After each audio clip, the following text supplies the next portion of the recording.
Hi, hi, hi! Good morning, good afternoon, and good evening po sa lahat.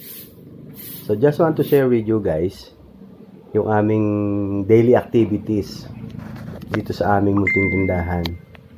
Since nawala pa kaming lalagyan ng aming mga paninda, ng aming mga items, so ang ginagawa namin is dito lang muna siya nilalagay sa aming harapan. So una, syempre, nilinisin, wawalsan natin yung ating paglalagyan.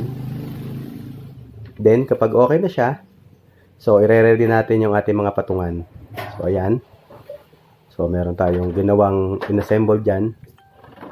Then, nag-purchase din ako ng plastic crate para may mga patungan tayo para hindi siya naka-direct doon sa ating semento. No?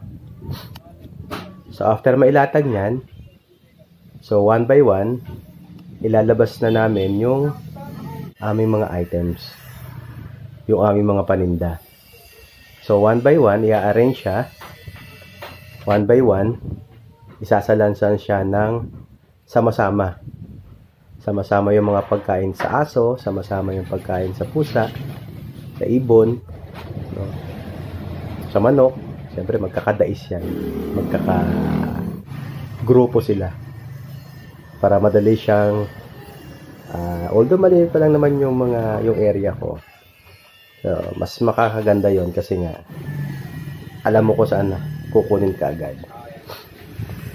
So, pag na-arrange ko na yung mga yan, so ang sumunod dyan is nire-ready naman namin yung mga kagaya ng timbangan. Siyempre, kailangan ay okay siya.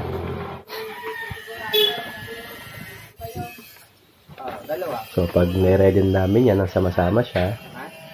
So, ayan. So, ilalabas naman natin. Ang last na nilalabas ko sa ganyang style na lalagyan is yung ating rice. So, same pa rin. Sama-sama yung rice natin.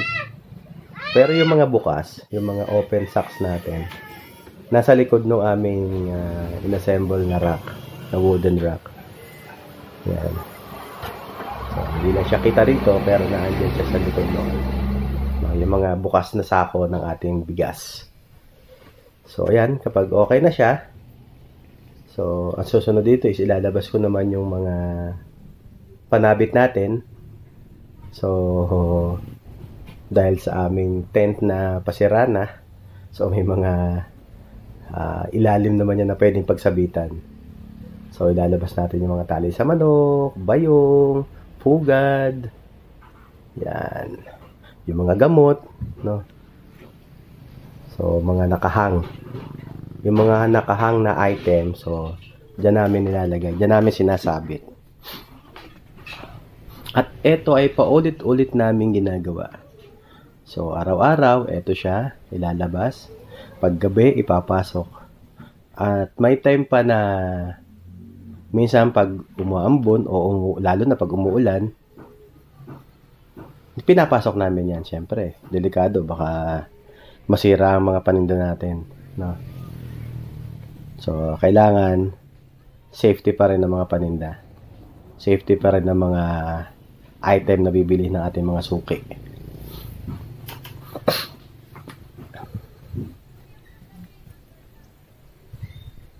So, habang wala pa kaming lalagyanan, pero ang amin namang direction is, etong harap ng shop ay magkakaroon siya ng, diyan ko ilalagay yung aming mga items, yung aming mga paninda.